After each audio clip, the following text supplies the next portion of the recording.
So we are in Philippians 2. So if you have a Bible open or around you, I would encourage you to open it. And we're in starting in verse 24. So 2 verse 24. I think for this morning, I'm going to just read through it. I've got a couple of thoughts, and then I think it would be really good just to spend time praying together, and praying for one another and praying for our community and the people around us. And I think that would just be a really good time. But it'd be nice to just hear about what everyone's doing in their life, and so we're going to go into the breakout rooms and do that. So I'm just going to pray for us as we begin, and then we'll start. Father, I want to thank you for this time together. I want to thank you that this morning, whether we're tired or we're super awake, Lord, that you are wanting to meet with us, that you are wanting to encounter us by your Spirit. And I pray, Lord, that you would, right now where we are, would you come and speak? Would you come and speak to us, Lord? We just invite your Holy Spirit to come. Maybe just where you are, just take a moment, just this morning, before the rush of the day gets started, just to quiet your heart before God.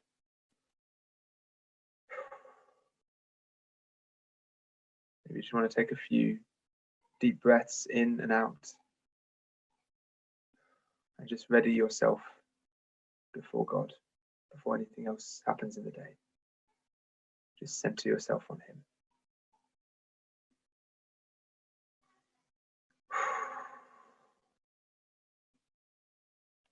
Thank you, Lord.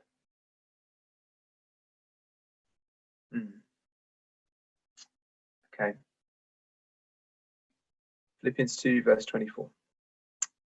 This is Paul speaking to the Philippian church. And he just said that he's going to send Timothy. And Timothy, there's nobody like him, because he's going to look after your interests and not only his own interests. And now he's going to say something else. This is what he says. And I have confidence from the Lord that I myself will come to see you soon. Meanwhile, I thought I should send Epaphroditus back to you. He is a true brother, co-worker, and fellow soldier. And he was your messenger to help me in my need. I am sending him because he has been longing to see you. And he was very distressed that you heard he was ill. And he certainly was ill. In fact, he almost died. But God had mercy on him, and also on me, so that I would not have one sorrow after another. So I am all the more anxious to send him back to you, for I know you will be glad to see him, and then I will not be so worried about you. Welcome him in the Lord's love, and with great joy, and give him the honor that people like him deserve, because he risked his life for the work of Christ, and he was at the point of death while doing for me what you couldn't do from far away. And so again, this is a sort of a story that Paul's referencing here, where you realize that this letter of the Philippians, it's not just something that we read to gain theological insights, although we can do that from reading Paul's letters. But a section like this makes us realize, hang on, Paul is a real person, and he's writing to real people. That may not be such a great insight, but it's like duh. But actually, sometimes when we come to these letters, we can think these are like sort of abstract theology, and we read it in that kind of way. We sort of read it to understand about God, and we read it to understand, okay, this is what Paul is telling us about God, and we think it's sometimes we can read it as if it's a talk, as if it's like a sermon that Paul is giving here. But this letter is written to real people. This is a letter written to people that Paul knows and loves, and he's writing about this co-worker, this fellow missionary, this fellow worker of Paul, who's probably from the Philippian church, and Paul is expressing his heart for them, that he wanted to send this guy back to him because they heard that he was ill, and he was very worried, and Epaphroditus was very worried and distressed. And I think, imagine yourself in a scenario like, let's say we were in the midst of COVID-19, but without any internet or without any way of messaging. And so if you heard someone was ill and really ill, you might not get another update for another few months until someone can run and get a message to you, or they can send a letter via a carrier. And so by that point, they probably they could have died. Anything could have happened. And so for the Philippians hearing this message, it was and receiving this message from Paul, it could have been as if Epaphroditus had come back from the dead to them, because they thought, well, he's ill, he was at death's door, and then we don't hear anything for months. We can just assume that, well, very few people at that time would have recovered from death's door. And so there was receiving this letter, if you just imagine getting the news that a dear friend of yours who you thought was ill, you haven't heard anything for months, you realize, oh, they're alive and they're doing well, and Paul's going to send them back to us. It's that joy that they would have had, to know that their friend was well.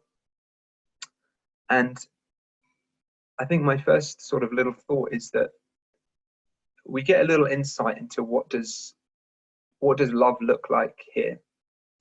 And the first insight I kind of had was, after I was reading this, was that love looks like intertwined joy and sorrow. So if we read back through verse 26, Paul says this: I'm sending him because he has been longing to see you, and he was very distressed because you heard that he was ill. And he certainly was ill. In fact, he almost died. But God had mercy on him and also on me, so that I would not have one sorrow after another.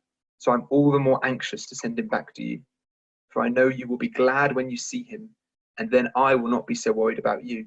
And so what you can see is that between Epaphroditus and Paul, and then the Philippian church over here, there's just this intertwined joy and sorrow.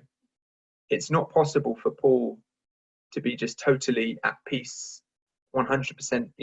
I'm totally fine, without that peace sort of being extended, that joy being extended to the Philippian church. And similarly with Epaphroditus, he can't just be at peace until he knows that the Philippian church knows that he's well, so that they can be at peace and they can have joy. And this gives us a real, I think, a little insight into what does it mean? What is in the New Testament? What do relationships look like? What is the way that we're called to love one another? And it's this way of our joy and our sorrow become intertwined. If one is, Paul writes in another of his letters, he said, if one part of the body is hurting, all the body's hurting. If I'm walking around and I stub my toe, I don't just go, well, it's just my toe. I don't, that's fine. It's like, no, my whole body feels the pain of that toe. And unless I have no feeling in my foot, and if I have no feeling in my foot, that's a sign that there's something wrong with my body, that my body isn't functioning properly as it should do.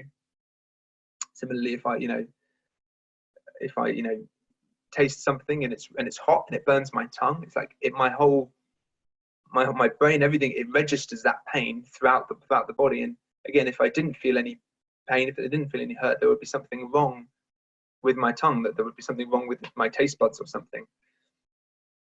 And similarly, this is how relationships in the New Testament seem to function. This is the model that Paul seems to put out there, is this intertwining of love and this intertwining of joy and sorrow, that my joy is in some way, because obviously Paul's ultimate joy is in Jesus, and he says that in the beginning of the letter. He says, I'd rather be with Christ because that's going to be far better. But actually, he knows it's better to be with the Philippians on their account, and then why? He says for their joy, and you think, wow, this is Paul seems to, in his mind, his joy is not complete totally without the joy of the Philippian church. And similarly, if they're anxious and they're sorrowful, that gives Paul sorrow upon sorrow. That gives Paul anxiety. He needs to make sure that can be made well. And I've had this, and I'm sure many of you have experienced this intertwining of joy and sorrow with maybe friends, family members. We've got a friend at the moment who's in hospital, and not for COVID-19, for an underlying condition that he's had, but obviously we're worried about him. We're really worried that he might catch COVID-19, and we're praying for him. And it's real. It's a real thing, and it sits with us whenever we're praying. It sort of sits there in our mind, and we pray, and it lives there in some way. But there's a way we can carry that in love, not in a fearful way, not in an overwhelming way, but in a way where we are genuinely concerned for one another. And we see this modeled ultimately in Jesus. In the story, when we see Jesus coming to Lazarus's tomb, he sees his friend who he loved. That Jesus loved this man. It says that explicitly, that Jesus loved this family. And Mary comes to him, and she's weeping. Lord, if you'd have been here, my brother would not have died. And Jesus looks, and he sees the mourning and the weeping of everyone. And it says this, I think it's the shortest verse in the New Testament, and Jesus wept. Jesus wept. Jesus was sorrowful in this moment, because Jesus was a fully human being. He was God, fully God, and a fully human being, and he shows us true emotional health. This is an emotionally healthy man who at the loss that he sees and the sorrow of his friends, it's intertwined with him, and he weeps because he's allowed himself to be intertwined with others, so that their emotions are reflected in his emotions. And that's one of the things we love about Jesus, is that he makes himself intertwined with us. He like the vine and the branch, he makes himself vulnerable to us and opens himself up to us, and we can know him as well. So that was just one of the insights that I had. The second one was about that love looks like seeking the well-being and joy of another, even at the greatest cost. And in verse 29, we see that Paul says this. He says, welcome him, welcome Epaphroditus, this guy, welcome him in the Lord's love and with great joy, and give him the honor that people like him deserve. Why does he deserve such honor in Paul's eyes? Well, he risked his life for the work of Christ, and he was at the point of death while doing for me what you couldn't do from far away. Epaphroditus, he was seeking to follow Jesus, to do the work that Jesus had him to do, which was to take this gift from the Philippian church and get it to Paul, who was in Rome, which is a long journey away from Philippi, which is in Macedonia, so northern Greece, all the way to Rome. That's a long journey. And he risked his life. He got ill on the way, but he gave himself because he thought, no, Paul needs this. The Philippian church needs me to get this. I'm going to risk my life for this. And again, we see this image of basically Epaphroditus living out the way that Jesus lived his life when he gave himself for others. So I'd love us to just to pray. We have this opportunity now to pray together, to share one another's joys and sorrows, which is a big part about being church. Paul says that we are to weep with those who weep. We are to rejoice with those who are rejoicing. And that's what family looks like. That's what love looks like.